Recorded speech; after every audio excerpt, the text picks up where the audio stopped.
Alicia Vilaseca es médica, hematóloga, especialista en hematología internista. Es especialista en laboratorio de hematología con experiencia en trombosis, sangrados perioperatorio y manejo en anemia en entorno perioperatorio. Ha pertenecido miembro de subcomisiones en Sociedades Argentinas de Hematologías con publicaciones y actualmente es jefa del laboratorio de hematología en la clínica de cirugía privada San Camilo en la provincia de Buenos Aires.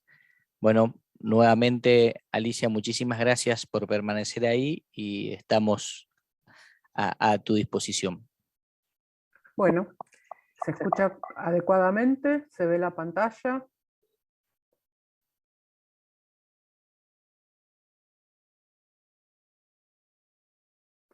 Pedro, ¿se escucha?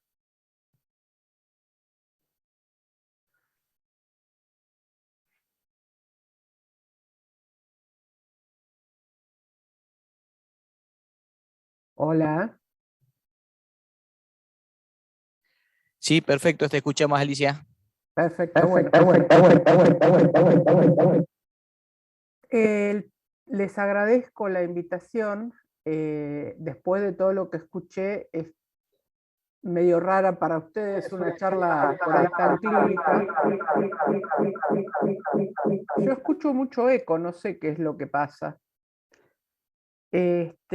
Vamos entonces a tratar de ver cuál es la importancia de la anemia en el embarazo y cuáles debieran ser las conductas en el ante y el intraparto y el posparto.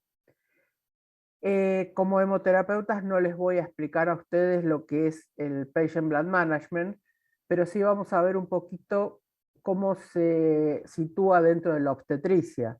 Ustedes saben que los pilares del Patient Blood Management son 3, y cómo los ubicamos dentro de la obstetricia. En el preparto tendríamos que hacer la detección y corrección de la anemia, lo mismo que cuando hablamos en cirugía, que sería en el preoperatorio.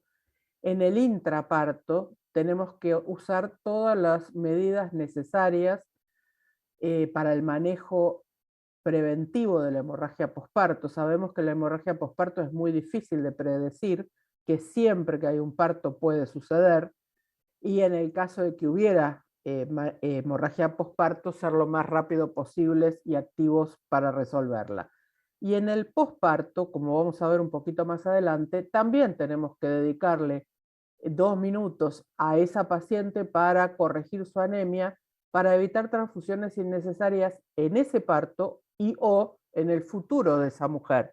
Porque si no le corregimos la anemia y en el supuesto se va sin que nos demos cuenta de cómo quedó su estado de hierro, en futuros embarazos o futuras cirugías va a ser una candidata, o inclusive en futuros periodos menstruales, va a ser una candidata a terminar con una transfusión que podría haber sido evitada.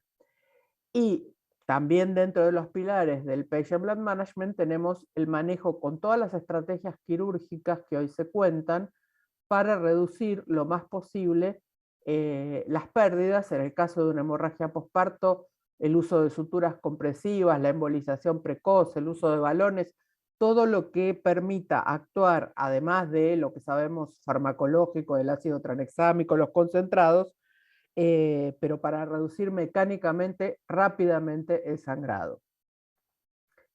La anemia para la OMS, la anemia en el embarazo, es aquella disminución de la hemoglobina por abajo de los 11 gramos o por abajo de 33% de hematocrito en primer y tercer trimestre o de 32% en el tercer trimestre, en el segundo trimestre.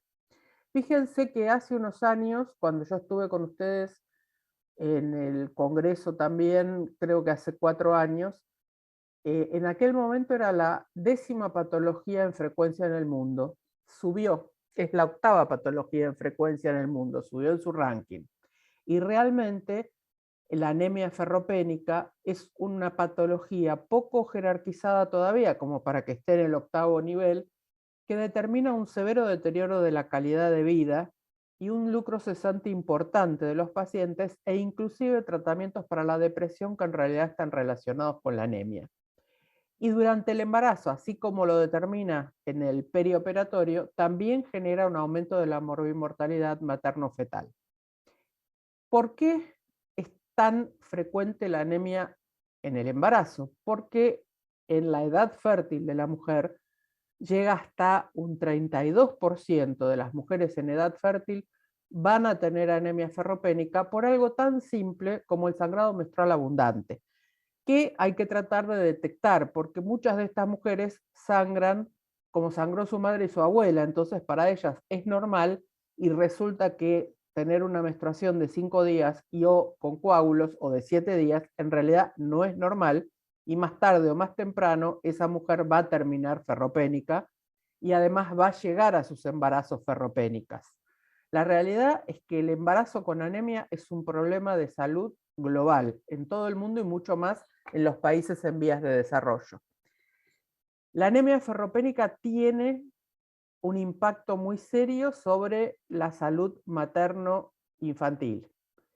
Y es crítica la distinción que tenemos que hacer entre lo que son las anemias por deficiencia de hierro y otras carencias nutricionales y lo que es la anemia fisiológica del embarazo, que se produce por la hemodilución que tenemos hasta la semana 32, que llega a ser de, ahora vamos a verlo, hasta del 40%, y por la cesión que hace de hierro la madre para que el niño pueda desarrollar su sistema sanguíneo. Entonces, como dije antes, entre un 30 a un 40% de las mujeres en edad fértil tiene déficit de los depósitos de hierro, con lo cual es evidente la necesidad que va a haber de suplementación de hierro durante el embarazo. Es tan importante esto que hasta la fundación de Bill Gates ha hecho un estudio para ver dentro de las 8 enfermedades crónicas que más afectan a la población y han visto que la anemia por déficit de hierro es la que tiene mayor cantidad de personas afectadas dentro de esas 8 causas de enfermedades. En el mundo llega hoy a 2.360.000 billones de individuos, es un número que casi no se puede ni decir. Y es donde más alerta tenemos que estar en la vida de la mujer, es en la etapa fértil y en la etapa durante el embarazo. No es una condición normal estar anémico y sin embargo para muchos médicos y para muchos pacientes se transforma como en una normalidad. Y estos pacientes tienen reducida la entrega de oxígeno y por ende muchas de sus capacidades y calidad de vida. Entonces tenemos que meternos en la cabeza que la anemia es un factor de riesgo independiente de morbimortalidad, no solo en el perioperatorio, del cual se ha venido hablando ciertamente mucho en los últimos años, sino también en el embarazo. ¿Cuáles son las causas de déficit de hierro más comunes? Las deficiencias nutricionales, pero no por no comer carne, sino por comer una dieta a base de hidratos de carbono vacíos en calorías útiles. Podés no comer carne, pero podés comer legumbres y no vas a tener problema. Podés comer huevo y no vas a tener problema. La segunda más importante es el sangrado menstrual abundante. En la mujer joven y sana el sangrado digestivo existe, porque existen las patologías como la gastritis, pero no es lo más común. Las patologías malabsortivas como la celiaquía y el embarazo que te gasta los depósitos de hierro, la lactancia te gasta los depósitos de hierro y si no se reponen, llegás al siguiente embarazo o a tu siguiente ciclo menstrual ya con déficit de hierro. ¿Cuáles son los síntomas? Lo que todos tenemos como más común es la fatiga, pero la realidad es que la depresión, la disminución de la tolerancia al ejercicio, el dolor de cabeza, por ejemplo, hay trabajos que dicen que de los síntomas más frecuentes el dolor de cabeza y la falta de disminución de la tolerancia al ejercicio, junto con las alteraciones del humor o el cuadro depresivo son los más frecuentes. Después, una causa de consulta también muy clásica de la anemia ferropénica es la caída del pelo, las alteraciones en las uñas, la inflamación de la lengua. Está el síndrome de piernas inquietas, tiene como uno de sus componentes a resolver la ferropenia, a veces sin anemia. Y otro síntoma que a veces uno dice en los niños, mirá qué divertido, cómo le gusta comer hielo, y en realidad la ingesta de hielo es un síntoma de déficit de hierro. Pero también tenemos que prestarle mucha atención a los pacientes que no tienen anemia y que tienen disminuido su reserva de hierro.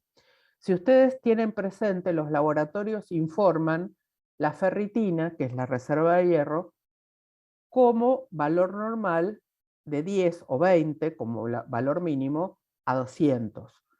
La OMS se expidió durante la pandemia en que los valores mínimos requeridos como normales para un individuo adulto de ferritina son de 50 a 200.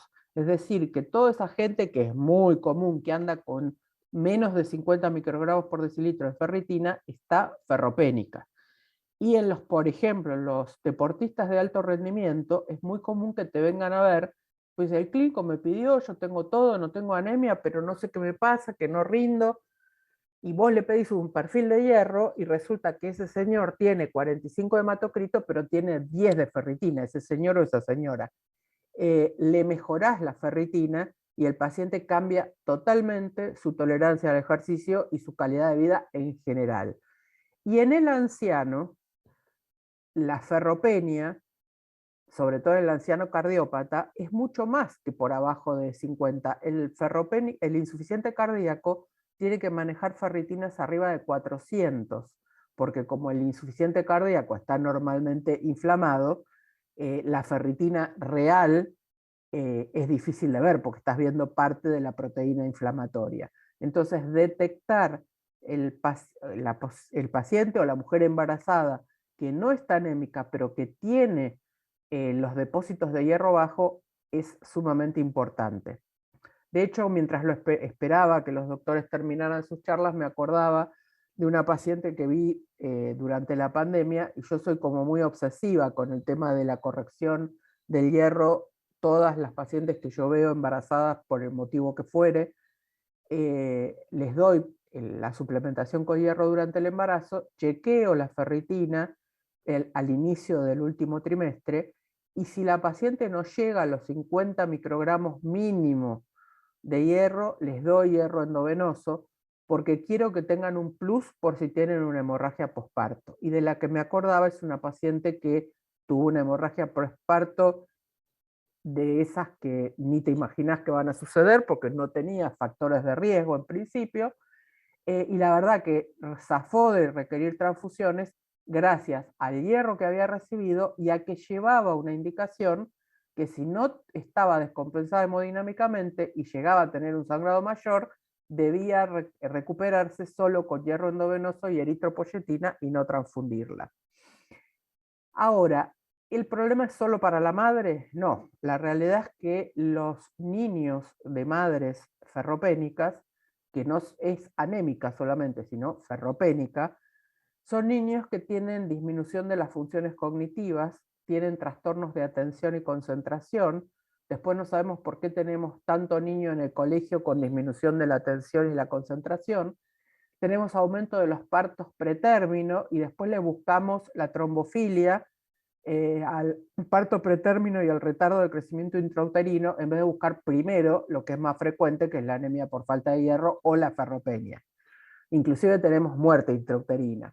Aumento del riesgo de infección materno-fetal, alteración en la relación madre-hijo, porque obviamente la madre ferropénica más el cambio hormonal no tiene la misma capacidad para atender al niño, y los retardos a largo plazo en desarrollo y crecimiento. De hecho, hay un estudio que hace un seguimiento longitudinal de los niños nacidos ferropénicos hasta los 10 años, en los cuales llegan a alcanzar con la dieta, con una dieta adecuada, ¿no?, la ferritina que deben tener, y esos niños tienen, en relación a niños que nacen con el hierro en niveles correctos, trastornos severos en el desarrollo cognitivo.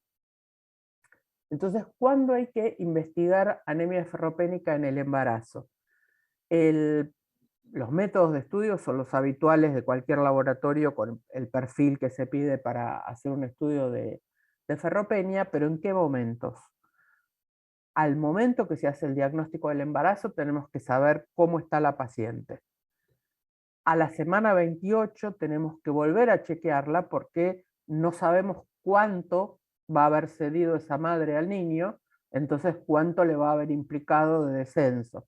Y si no recibió suplementación, puede ser que esté muy baja, y si recibió, puede ser que no haya sido suficiente la absorción durante el embarazo. En cualquier momento que la paciente venga a su control habitual y esté con síntomas de anemia, y esto es una recomendación de alta evidencia, como lo es no ir a cirugía electiva con un paciente anémico, esto es exactamente lo mismo. Deberíamos en estas tres instancias siempre investigar la anemia en la paciente embarazada. Y acordarse que las mujeres que tengan anemia y tengan antecedentes de descender de grupos pertenecientes a la cuenca del Mediterráneo o del África, no solo Italia, sino toda la cuenca del Mediterráneo, hay que descartar la posibilidad de una hemoglobinopatía, ya sea una talasemia o una sickle cell, y que de tenerla hay que chequear la ferritina, y si la ferritina está por abajo de 30 hay que corregirla, de lo contrario solo hay que dar ácido fólico porque estas pacientes pueden hacer sobrecarga de hierro, así que merecen una consulta con el especialista. ¿Cuáles son las recomendaciones que hay hoy de las sociedades de Patient Blood Management para el embarazo? En aquellas zonas donde hay alta prevalencia de anemia, aunque no dosemos el hierro, hacemos profilaxis con 30 a 60 miligramos de hierro oral y le damos a su vez ácido fólico como parte del cuidado rutinario del embarazo. En cambio, en las áreas de baja prevalencia de anemia, lo que hacemos es medir el hierro, y en aquellas pacientes que tengan niveles de ferritina por abajo de lo indicado, se hace la suplementación con hierro oral. ¿Cómo se indica el tratamiento con hierro oral? En general se indica en la anemia por deficiencia leve a moderada, con la hemoglobina mayor a 8, y se puede usar hierro sulfato, o el que se tolera muy bien y ya viene todo junto, el ácido fólico y el hierro, es el hierro diglicinato. Se puede dar un comprimido por día o un comprimido día por medio, es la tendencia actual, porque hay que evitar que se acumule hierro libre en el intestino, que lo inflama y termina disminuyendo la absorción. Una vez que la mujer alcanza los niveles de hemoglobina normal, entonces se continúa por al menos 3 meses o hasta documentar que la ferritina haya llegado por arriba de 60. Y esto es también recomendación de alta evidencia. ¿Cuándo hacemos tratamiento con hierro endovenoso? ¿En cualquier momento del embarazo? No. Realmente lo indicamos en mujeres con anemia severa a la semana 34 y que recién se diagnosticó y ya no nos queda tiempo para hacer nada, o en las mujeres que no respondan bien a la administración de hierro oral o que tuvieron mala absorción porque requirieron muchos antiácidos durante el embarazo, que esto te disminuye mucho la absorción, o son intolerantes directamente al tratamiento oral. En las embarazadas después de la semana 14 se podría dar el hierro endovenoso. En general nosotros esperamos que termine el segundo trimestre y que esté iniciado ya el primero para usar el tratamiento con hierro oral y evitar cualquier posibilidad de que se asocie con alguna anormalidad que pueda tener el feto. ¿Podemos usar eritropoyetina en la mujer embarazada? Sí. En las mujeres con anemia moderada severa que tengan muy poca respuesta al hierro, porque tienen una síntesis inadecuada, se puede, con asistencia del especialista, considerar el uso de eritropoyetina. ¿Y a qué mujeres embarazadas transfundimos? Si tenemos embarazadas con anemia severa y más de 34 semanas, primero que nada tratamos de referirla para tener su parto en un centro de alta complejidad. Segundo, se recomienda que todo centro de complejidad que tenga unidades obstétricas tenga guías para la transfusión en el embarazo, en el antes y el posparto, en aquellas pacientes que no están sangrando activamente.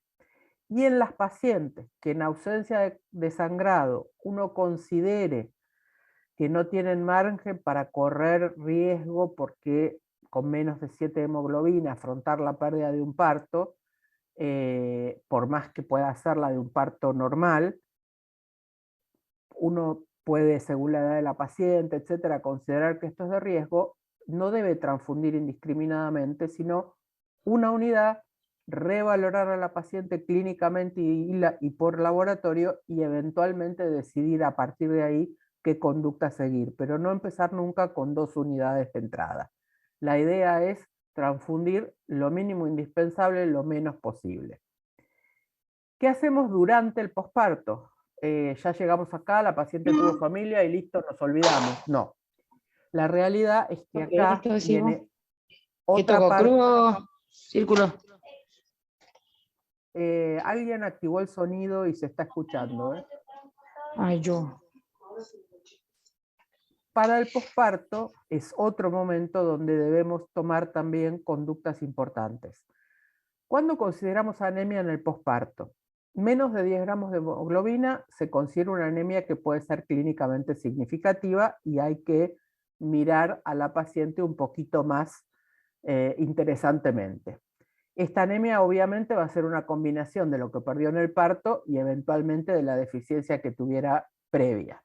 Pero ojo, que el nadir de lo que va a tener la paciente en el posparto recién se ve a las 48 horas, que muchas veces ya las estamos mandando de alta, con lo cual no lo vamos a saber.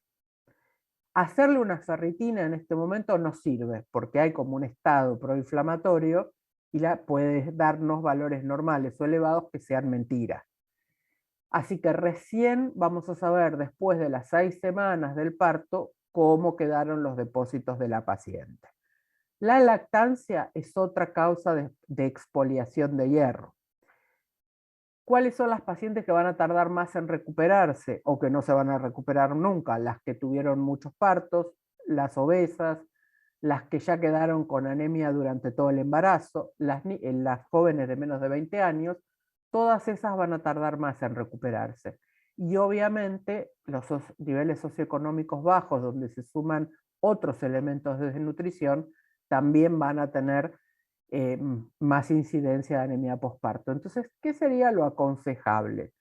Si yo no pude hacer o la paciente no recibió una adecuada suplementación durante el embarazo y yo la detecto en el posparto, antes de que se vaya de alta, y más si va a tener una externación rápida, es dar una suplementación de hierro, porque la verdad es que si va a estar dando de mamar, es muy difícil que haga una sobrecarga de hierro. Las recomendaciones serían que toda embarazada que va a parir, que venía con anemia, debería tener una determinación de hemoglobina para antes del parto. Que deberíamos hacerle una determinación de hemoglobina a toda mujer que haya tenido un sangrado periparto significativo dentro de las 48 horas. Que tenemos que hacer todo lo posible, como en el paciente que va a cirugía electiva, para corregir la anemia durante el embarazo y que llegue al parto de la mejor manera posible y con los la mejor reserva. Que durante el parto, el ideal es hacer un manejo activo del tercer tiempo. Cada vez más la tendencia va por el uso reglado de los oxitóxicos para evitar la atonía uterina, y muchos con la combinación de tranexámico para que la pérdida sea francamente lo menos posible. Tener protocolos multidisciplinarios para el manejo claro de la hemorragia posparto que tiene que iniciarse lo antes posible, ni bien haya la menor sospecha, y no esperar y recién después actuar. ¿Qué hacemos en el posparto? Entonces, como decía antes, el hierro oral solo o con ácido fólico, las dosis recomendadas de vuelta lo mismo, se puede dar día por medio para mejorar la cantidad de lo que se absorbe, y esto lo usamos para las pacientes con 9 a 11 gramos de hemoglobina hemodinámicamente estables y con poca sintomatología clínica. ¿Cómo calculamos?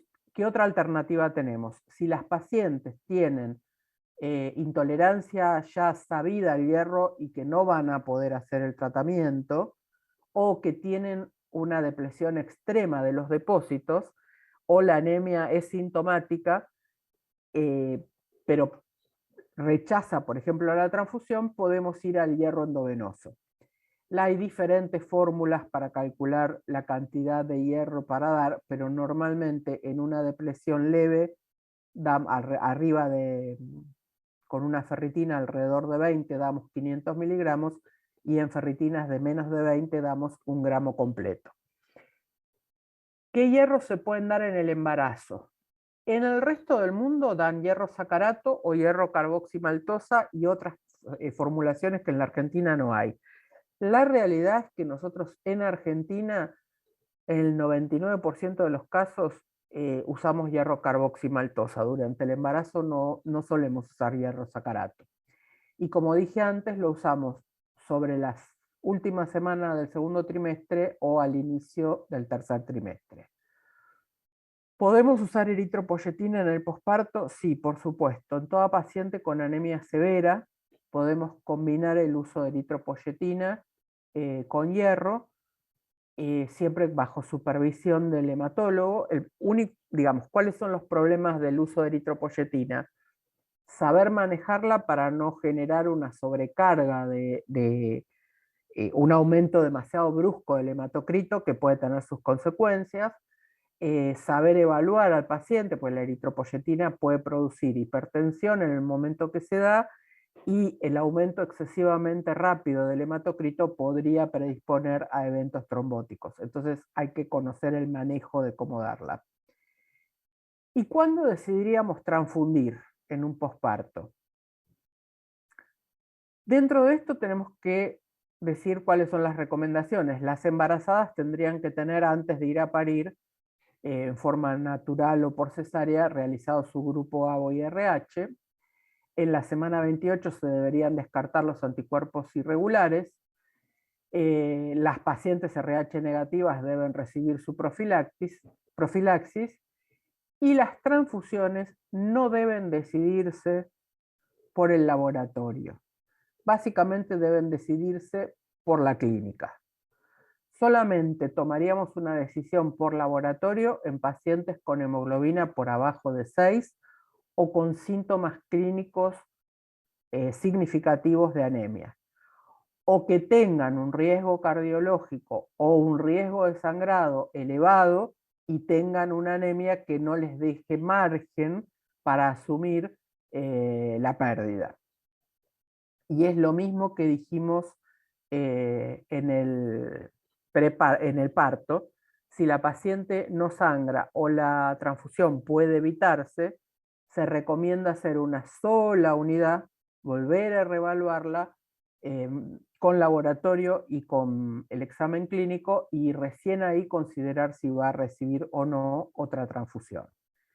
Entonces, no les voy a contar a ustedes, pero las transfusiones bien indicadas salvan vidas, pero como dijeron hace un rato, todavía tenemos un 40 o 50% de indicaciones transfusionales inadecuadas. Todavía tenemos muchos colegas que consideran que no importa que llegue anémica a la cirugía, no importa que llegue anémica al parto, porque total la transfundimos en ese momento.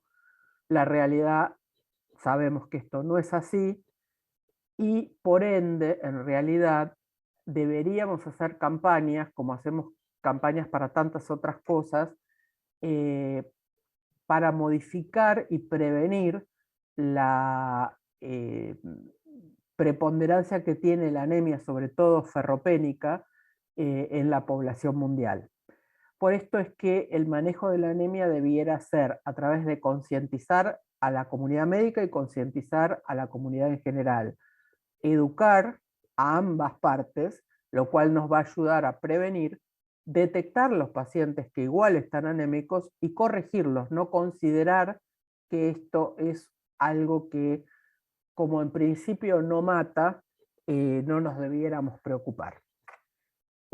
Bueno, espero que les haya sido de utilidad y estoy disponible para las preguntas que quieran hacer. Pregunta en realidad en atención a que estamos próximos a abrir un consultorio de anemias en el embarazo. Me siento rara hablándole a la nada. No veo una cara y me pone como... Esperá que estoy por poner la Perdón. cara ya, ¿no? Gracias, Alicia. Que cierro la pantalla y a ver cómo vuelvo. Debo Ahí tener más estoy. neurosis de las que me creo. Alicia, como estamos próximos a abrir un consultorio de anemias, quería preguntarte, en realidad respecto de tu experiencia, ¿cuáles son los potenciales obstáculos que podemos llegar a tener en este consultorio de anemias o que hayas podido tener que vos sortear? Queremos que nos allanes el camino, básicamente. Mira, con las embarazadas no he tenido muchos problemas. Tengo más problemas con las no embarazadas. Pero las embarazadas con el plan materno-infantil, como tienen la cobertura de todo, por lo menos acá en Capital, donde estoy yo, no tengo problema con el hospital de día o consultorio de anemia. Yo lo indico y normalmente se hace. En general, de todos modos, yo cuando indico en estas pacientes, como indico hierro carboximaltosa, que es un alto costo hoy por hoy, lo que hago es hacer acompañar con la orden del hospital de día y la indicación de la infusión de hierro. Sí me tomo la molestia de tener un pequeño speech donde pongo paciente, pipipi, semana tanto del embarazo. Esto ayuda mucho, y entonces pones, se indica hierro endovenoso para reflexionar, ferritina para evitar la necesidad de transfusiones con la disminución de morbo y mortalidad, y pones números, porque los números son tan fuertes y están publicados que te cambia totalmente. Digamos, esto es lo que yo he usado, lo he usado inclusive en una paciente no embarazada que tengo que tiene las 40 plagas de Egipto, porque la tengo que tener anticoagulada porque tiene un SAF, pero además tiene una enfermedad por reflujo gastroesofágico, además tiene angiodisplasias y sangrado menstrual abundante. Entonces, a cada rato la tengo que estar pasando hierro endovenoso. Y yo se lo paso antes de que le vuelva a bajar el hematocrito. Cambió su cobertura, ella no, sino que su cobertura se vendió a otra cobertura. Y entonces la nueva dice, no, para nosotros hierro endovenoso solamente si tiene menos de 36 de hematocrito. Digo, no, bueno, pero pará, ella con 36 de hematocrito te echa fruta, porque su hematocrito normal es 43, 44, pero no me importa el hematocrito. Está con la ferritina en 2. Bueno, no, pero nosotros no transfundimos. Bueno, carta al auditor, teléfono al auditor, y de a poco vas haciendo, como dice Serrat, camino al andar, y después ya la siguiente vez ya no te lo piden de vuelta. Entonces, mi consejo es tener el speech con los números crudos de cómo reducís la necesidad transfusional, los costos de la transfusión, cómo reducís la mortalidad, y en general eso te allana el camino. Hola, Las Alicia, las pacientes lo aceptan muy bien. Hola Alicia, ¿cómo te va? Bien, ¿cómo te va, Oscar? Bien, muy bien. Alicia, Viste que no te veo, pero te conozco la voz. sí, y eso que estoy difónico, mira. Escúchame, te quería preguntar, nosotros empezamos hace 3, 4 años ya con hierro endovenoso en la maternidad, y tuvimos 2 años y medio utilizando carboximaltosa, por supuesto que con muy buenos resultados. Después, por cuestiones de costos, empezamos con sacarato o isomaltócido. En realidad llegamos a los mismos valores de ferritina o digamos a niveles de hemoglobina, pero con el carboximaltosa teníamos a los 5 o 7 días y con el sacarato o el isomaltóxido a veces necesitamos 10 días. ¿A vos también tuviste o tenés esa experiencia? Pasan dos cosas. El carboximaltosa vos le podés dar 1 gramo en una sesión, number one. Para darle 1 gramo de sacarato necesitas 5 sesiones.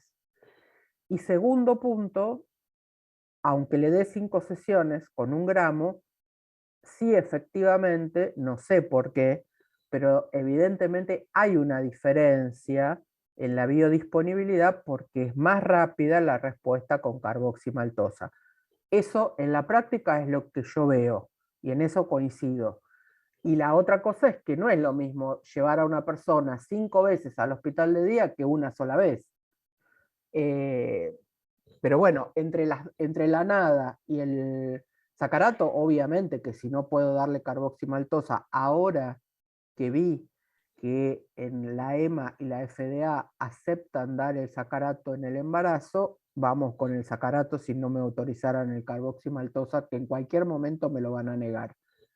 Bien, sí, y después viste que también las guías británicas cuando hablan del tratamiento de la anemia del embarazo, hace hincapié en la importancia de tener un ambiente y un personal para llevar a cabo la ferroterapia por vía endovenosa, es decir, como vos decís, el hospital de día, que nosotros en el hospital debimos crearlo, al hospital de día que lo compartimos con la gente de infectología, porque ellos nos dividimos los días y compartimos el espacio, porque si no, no lo podemos hacer.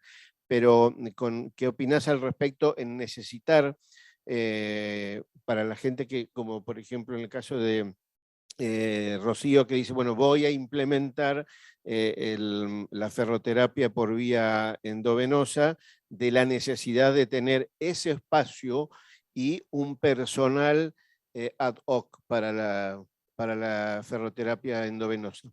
Totalmente de acuerdo, Oscar. La realidad es que nosotros empezamos con una habitación y tratar de que siempre fueran los mismos días para tener las mismas enfermeras a las que habíamos entrenado, pero nosotros tenemos mucha cantidad de pacientes, no solamente embarazadas, que van a la infusión. Entonces terminó armándose el hospital de día compartido con Onco, y la verdad es que si bien parece una tontería el manejo del hierro oral, tiene 3 o 4 secretos que van en el éxito del tratamiento, que tienen que ver con alguien que sepa manejar bien vías, porque cualquier cosa que entra está el potencial riesgo infectológico, y en una embarazada que es inmunosuprimida por el propio embarazo, más todavía. Segundo, además del manejo de la vía desde ese punto de vista, hay que saber que cuando se da hierro endovenoso hay que hacer las diluciones respetando exactamente la indicación del médico o la brochure del producto, porque si no respetás los tiempos y las concentraciones podés tener reacciones adversas, y porque además si no lo das de la manera adecuada y al terminar de darlo no cumplís con el requisito de pasar solución fisiológica sola para evitar los depósitos de hierro en el endotelio, al día siguiente no es raro que tengas flebitis.